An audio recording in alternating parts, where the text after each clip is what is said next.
Gostaria de estar saudando meus amados e queridos irmãos, amigos e também ouvintes da Palavra de Deus, com a gloriosa paz do Senhor Jesus.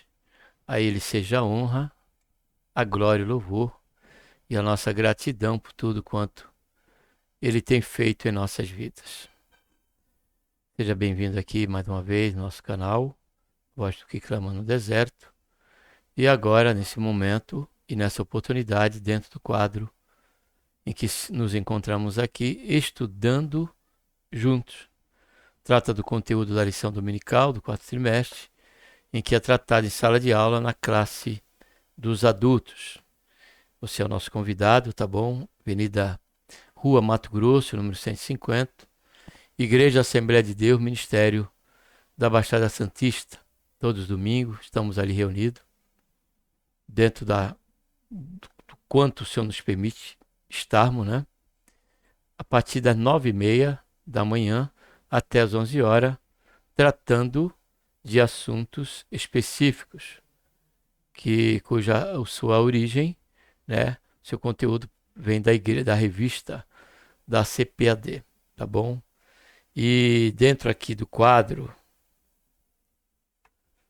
estudando juntos, nós vamos estar vendo nessa oportunidade o conteúdo, tá bom? Da lição número 5, a promessa de salvação. Esse conteúdo, esse quadro, como Jovem Sus Forte e Adolescente de Deus, tem como objetivo principal proporcionar a você que não tem a revista, proporcionar a você que não pode estar na escola dominical e proporcionar a você que, quem sabe, passe a se interessar, né, em conhecer, né, em estar conhecendo o conteúdo, né, das lições que são tratadas em meio às igrejas evangélicas, aqui no caso especificamente as igrejas Assembleia de Deus, tá bom? O que é importante, ainda que seja aqui conteúdo dentro das Assembleias de Deus, em outras igrejas tratam de outras revistas, outros temas, porém tudo em uma só fonte, a Palavra de Deus, tá bom? Porque Pedro, ele nos reivindica essa necessidade de crescermos na graça e também no conhecimento. Crescer no conhecimento é nós nos preocuparmos com a leitura devocional, como também nos preocuparmos no estar presente no culto de ensino, também na escola dominical, e quando houver algum trabalho referente a uma palestra, né, um seminário, que se refira à reflexão da palavra de Deus. Aí, no momento que fazemos isso, nós crescemos no conhecimento. Crescendo aí, a partir desse interesse por nós, Deus, aí da parte do Senhor, Ele nos proporciona também. Crescemos na graça, que está relacionada ao agir de Deus em nossa vida, nos iluminando, nos dando entendimento e também nos proporcionando, né, a condição de praticarmos, vivemos a palavra de Deus. Que só conhecemos a palavra de Deus, né, e não praticarmos, se torna em vão o nosso conhecimento. Porque jamais haveremos de termos aí fonte ou instrumento da bênção de Deus, no que diz respeito a experimentarmos a boa, agradável e perfeita vontade de Deus, tá bom? Eu sempre estou lembrando aqui porque se formos só tratar do conteúdo mesmo, o tempo aqui vai chegar em torno aí de 20, 25, no máximo, se acontecer isso, 30 minutos. Porém, sempre acabamos por fazer algum comentário aqui, somado ao conteúdo, pela direção do Senhor, quando há segurança para fazer esse comentário, e com certeza ele vai redundar primeiramente para mim, né, que estou aqui com você, junto com você, e em extensão a todos quanto concordarem em reflexão, né, a respeito do assunto aqui a ser tratado, tá bom? Vamos estar orando agora neste momento. Pai, em nome do Senhor Jesus, nos colocamos, Senhor, na tua santa e gloriosa presença, pedimos perdão aos nossos pecados, te agradecemos, Senhor, por tão grande salvação. O nosso nome está escrito no livro da vida e pela esperança que temos de que a qualquer momento O Senhor há de vir buscar o teu povo, a tua igreja. Estamos aqui, Senhor, diante de mais um tema, mais uma lição, que vai tratar justamente desta salvação, da promessa da salvação. E diante disso, Senhor, ajuda não só a entender, mas a cada dia buscarmos valorizar cada vez mais, Senhor, esta intervenção, esta obra pelo qual o Senhor tem começado em nossas vidas, para que nós possamos compreender que ainda já que o Senhor começou esta obra, ela só vem de Ti, ela é através de Ti que acontece, Senhor, esta obra de salvação. Possamos compreender que também esse desenvolvimento dela em nossas vidas, carecemos da Tua graça, da iluminação do Teu Santo Espírito, Senhor, e dependemos de Ti em todo o tempo, em tudo, em que venhamos fazer relacionado à nossa vida cristã.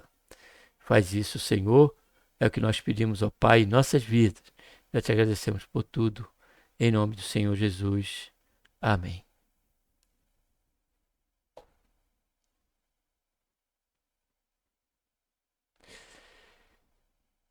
Agora eu vou estar aqui abrindo o PowerPoint, tá bom?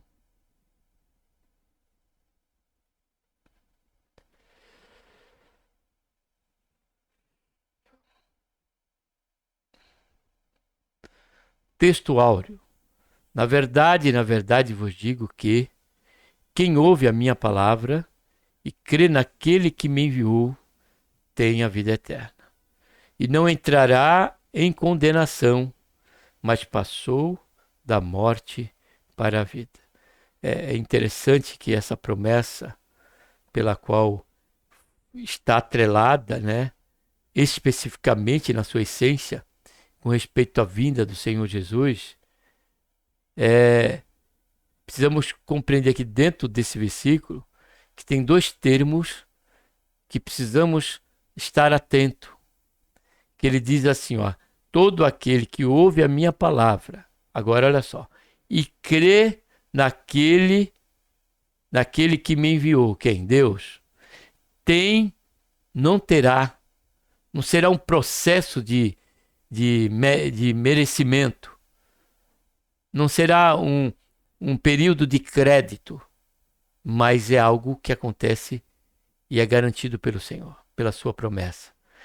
Tem a vida eterna e não entrará, olha só, em condenação, mas passou, olha só, da morte para a vida. Verdade prática, promessa da vida eterna é a maior bênção divina para todo aquele que crê em Jesus Cristo. Temos estudado a lição, né? Já até aqui, desde a primeira lição, e vai até a 13ª lição, tratando das promessas de Deus. Porque há muitas promessas de Deus para a vida de todos aqueles que se voltam para Ele. A promessa de Deus específicas, como nós estudamos a respeito de Israel, como estudamos na lição número 3 a respeito da igreja, que são promessas coletivas para um povo, para um contingente. Mas também há na palavra de Deus promessas individuais, tanto inseridas e inerentes na palavra de Deus, como também aquelas que o Senhor vem, através de uma profecia, nos proporcionar esse conhecimento de que algo que Ele quer nos proporcionar, de algo que Ele quer nos dar, de algo que Ele vai realizar em nossas vidas ou através da nossa vida. Então, as promessas de Deus, elas são diversas diante dessa questão coletiva e individual, momentânea ou de caráter à eternidade. Porque o meu sogro, ele antes dele partir, ele viu, né, a conversão, né, a minha conversão, que ele pregava para mim e eu zombava dele.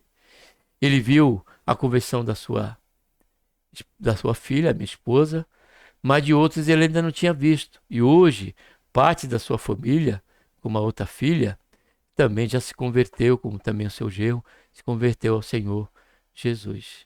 Então há promessas que o Senhor deixa para nós que não veremos, mas elas vão de acontecer também.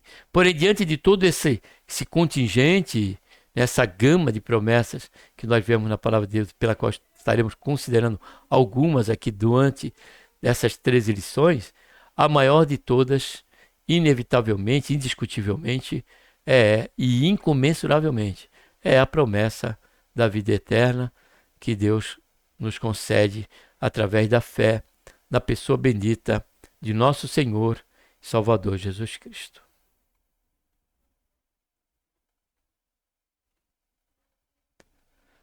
Leitura bíblica em classe, João 3, 14, 21. E Moisés levantou a serpente no deserto. Assim importa que, e como Moisés levantou a serpente no deserto, assim importa que o Filho do Homem seja levantado, para que todo aquele que nele crê não pereça, mas tenha a vida eterna.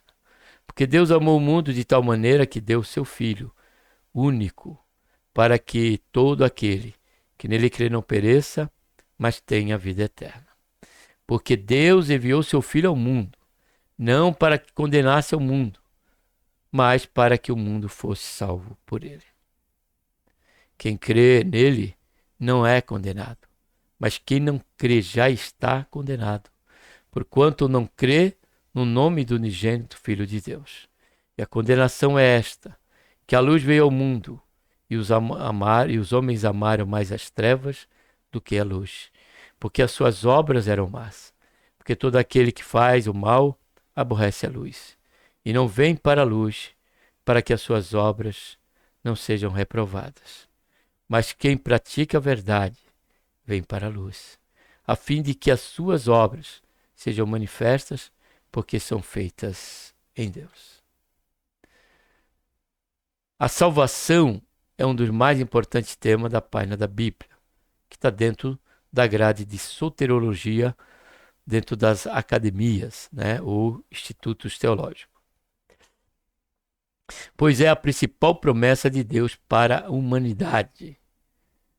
A doutrina bíblica da salvação leva-nos a conhecer quão grande é o amor de Deus para com o ser humano. É exatamente isso que nos mostra o Evangelho de João, capítulo 3, em que estudaremos a promessa da salvação, sua natureza e perseverança.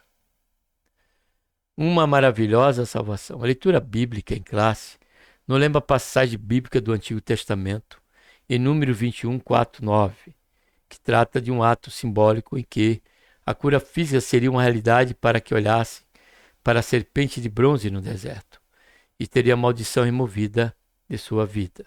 Semelhantemente, como tipo e modelo, o sacrifício de Jesus na cruz do Calvário proporciona a redenção para a alma carente de salvação. Dessa forma, o amor de Deus é revelado na Escritura de uma maneira que não se pode mensurar, ao ponto de entregar o seu único Filho para salvar aquele que crê. Essa salvação, ela não veio por méritos, ela veio por graça, favor e merecido, para que ninguém se glorie. Essa preciosa promessa traz duas realidades. A primeira, a de que quem crê não será condenado. A segunda, a de quem crê, de quem não crê, já está condenado. Logo, a salvação é um maravilhoso presente de Deus para todos que creem em seu Filho. Segundo subponto do primeiro ponto, diante da promessa de salvação, é a obra de salvação. O Evangelho de João nos mostra que a obra de salvação é uma providência de Deus para salvar o ser humano de uma condenação eterna. No sentido geral, a palavra salvação, que vem do grego sotéria, pois que agrade a soteriologia, traz um sentido de livramento, perigo e ameaça. Então, logo, soteriologia, ela quer dizer sotéria, salvação, e logia, estudo da salvação, pois que é a grade de soteriologia. No sentido geral, a palavra salvação vem do grego sotéria, traz um sentido de livramento de perigo, de ameaça, saúde. livramento da prisão, livramento do dilúvio. Dessa maneira, a salvação propriamente dita tem a ver com os que recebem a Cristo Jesus como o seu suficiente Salvador. Quando isso acontece, somos imediatamente libertos da escravidão, do poder do pecado, da condenação eterna. O Salvador é o terceiro subponto. A obra da salvação tem como base a entrega do Filho de Deus, como aquele que pagou o preço do pecado. O Senhor Jesus é o nosso Salvador, como bem expressa o termo grego soter, Salvador, libertador, preservador, conservador. Assim, sendo o Evangelho de João nos revela que todo ser humano foi corrompido pelo pecado e, por isso, precisa de um Salvador. Esse Salvador, revelado em João 3, 17, nos garante a gloriosa promessa de salvação. Todo aquele que nele crê não pereça, mas tenha a vida eterna. Quem se arrepende, crê e permanece em Jesus, jamais perecerá. Vale lembrar que a obra da salvação, ela é uma obra específica de Deus. Uma obra única de Deus, do seu começo ao seu fim. Vou repetir. A obra de salvação, ela é uma obra divina, uma obra de Deus, do seu princípio ao seu fim. Vamos lá?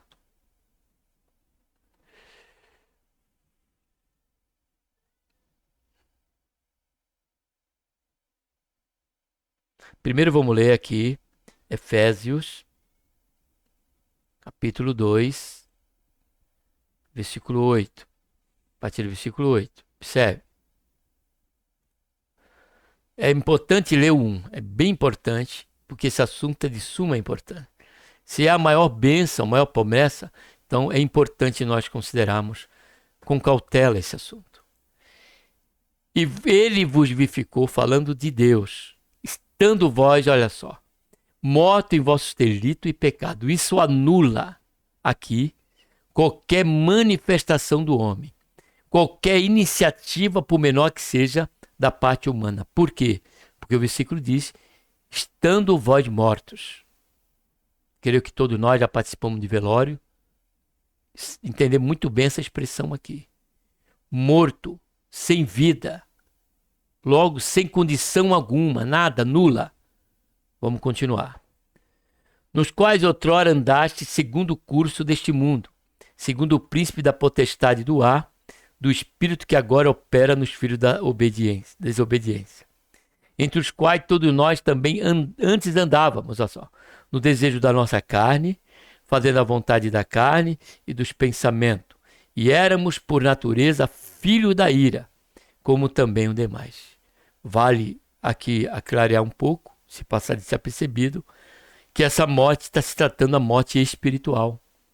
Porque praticamos, andamos, bebíamos, vivíamos sob a questão, né, recorrente do pecado. O pecado era um princípio nosso de vida. E isso nós fazíamos porque estávamos mortos. No que diz respeito ao nosso temor a Deus, a nossa ligação com Deus. Então, é bom entendermos que espiritualmente nós estávamos mortos. E preso, né, ao pecado. Agora, olha só o que diz o versículo 4. Primeiro, 1 a 3 é o nosso estado. 4 fala da intervenção divina.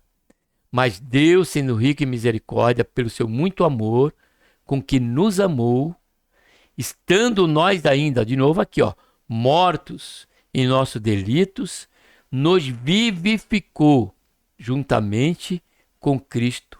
Pela graça, olha só, sois salvo. Ele fez isso. Ele que agiu para nos dar entendimento e dentro desse entendimento, essa compreensão que pelo agir de Deus ele faz em nossas vidas, nós passamos a andar pela fé. A fé passa a ser gerada em nosso coração e uma nova criatura passa a ser fato em nossas vidas. E ele diz aqui, ó, e nos ressuscitou juntamente com ele, e com ele nos fez sentar nas regiões celestiais em Cristo Jesus. Agora, olha o que ele diz aqui, no versículo 8. Porque pela graça sois salvo, por meio da fé, olha só. E isto, o que é a fé? Não vem de vós, é dom de Deus. Não vem das obras, para que ninguém se glorie. Nem poderia ser, porque as nossas obras eram fruto para a condenação. A inclinação da nossa carne, diz Paulo em Romanos, ela é para a morte e não para a vida, porque estávamos mortos. Então, não vem das obras para ninguém se glorie. E outro versículo está em Hebreus. Ele começa, ele é o autor e consumador da nossa fé. Deixa eu ver aqui se é Filipenses, se eu não estiver equivocado. Capítulo 1. Deixa eu ver se é ele.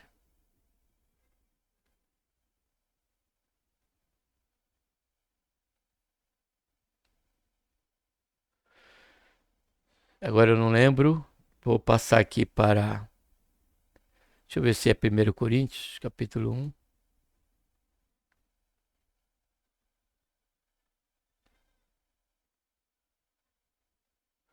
Também não. Então vamos direto para Hebreus, capítulo 12. Vou ver aqui o versículo. Ó, é o versículo 2. Ó, fitando os olhos em Jesus. Agora, olhe bem para essa expressão aqui, bíblica. Autor, como nós vimos lá em Efésios, ele é o autor, ele que iniciou. Ele que teve a iniciativa, nos ressuscitando juntamente com ele. Ó, autor e consumador da nossa fé. É ele, desde o princípio ao fim, que nos faz combater o bom combate, acabar a carreira e guardarmos esta fé gloriosa em que ele mesmo tem dado início em nosso coração. Então vamos aqui continuar a lição.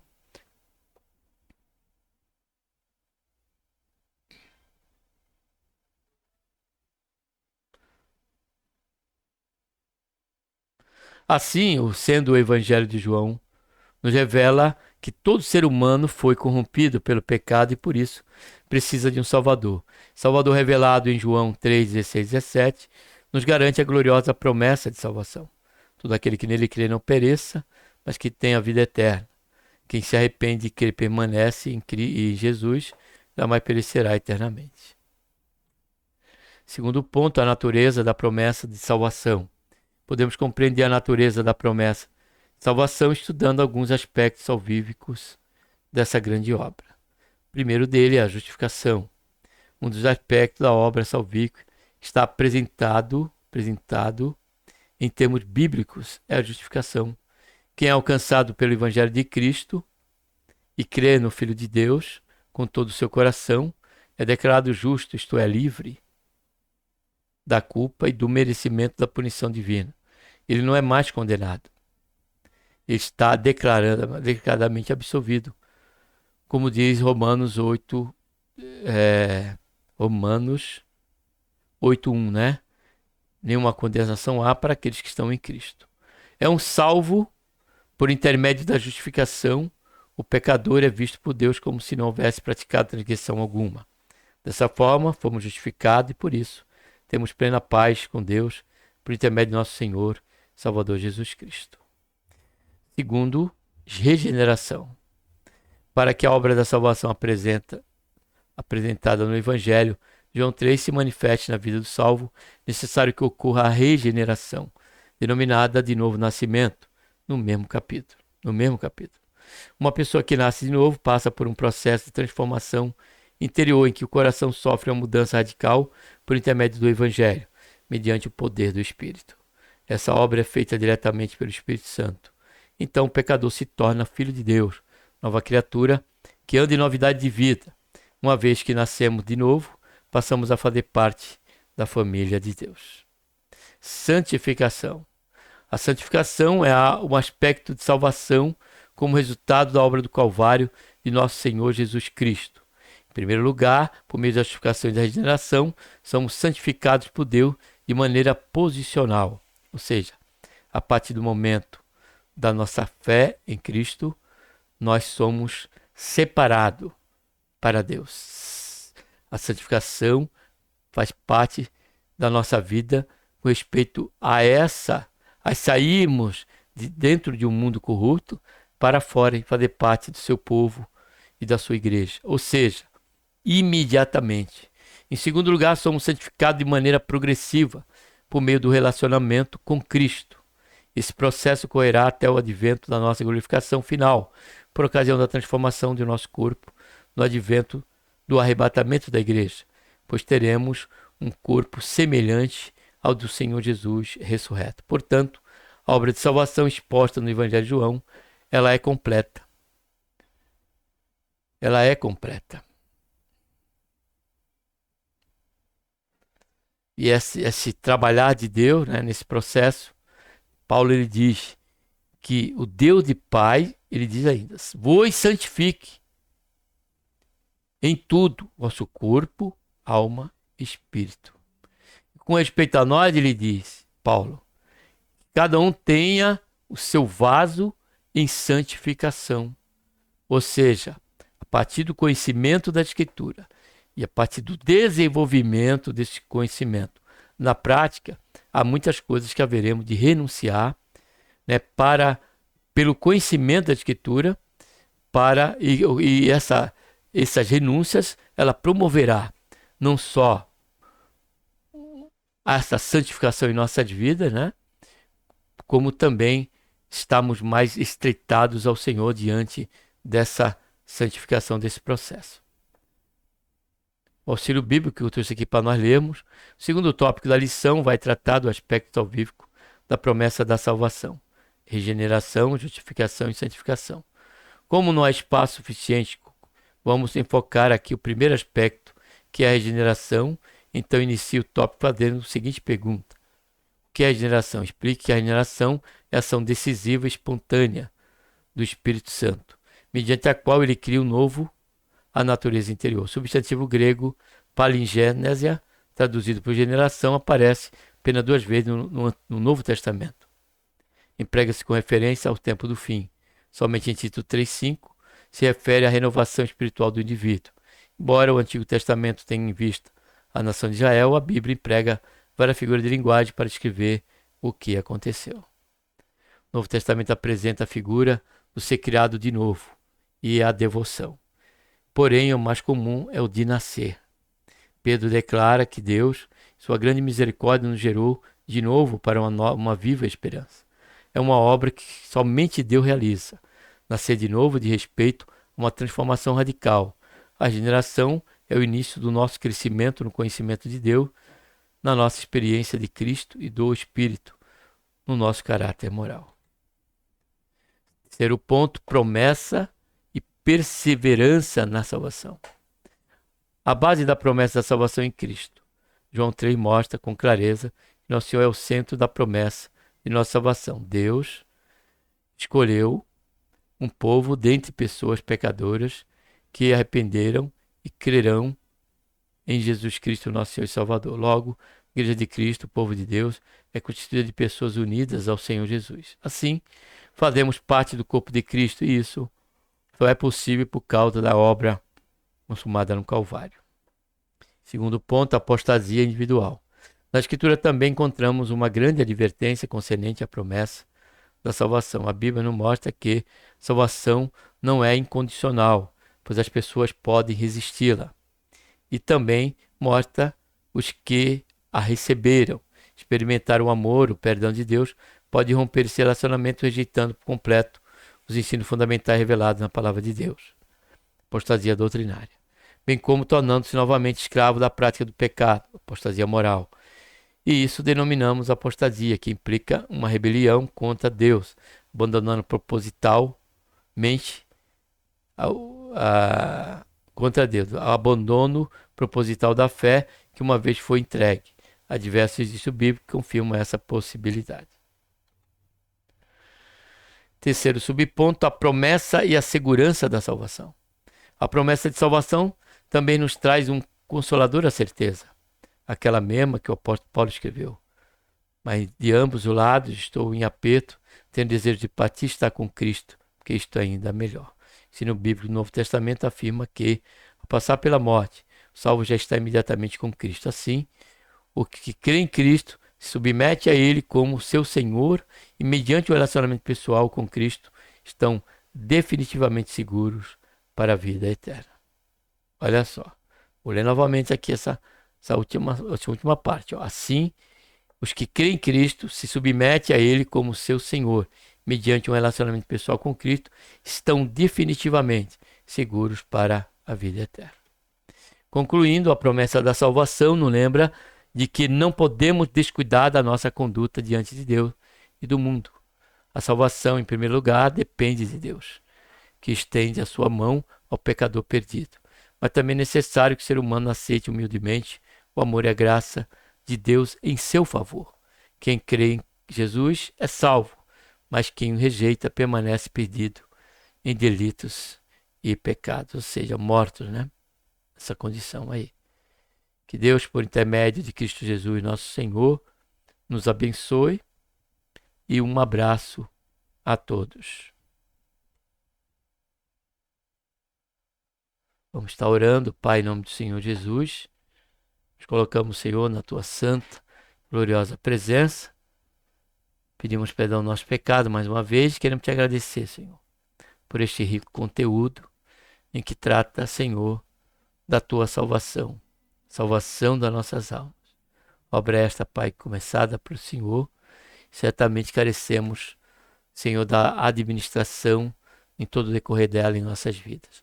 Faz isso, ó Pai, guarda-nos do mal, dos modismos, das renovações, da apostasia, e que o Senhor nos conceda um espírito, Senhor, de perseverança, de relutância, de amor, Senhor, de submissão total a Ti. Faz isso, meu Deus, é o que nós pedimos, ó Pai, te agradecemos por tudo em nome do Senhor Jesus. Amém.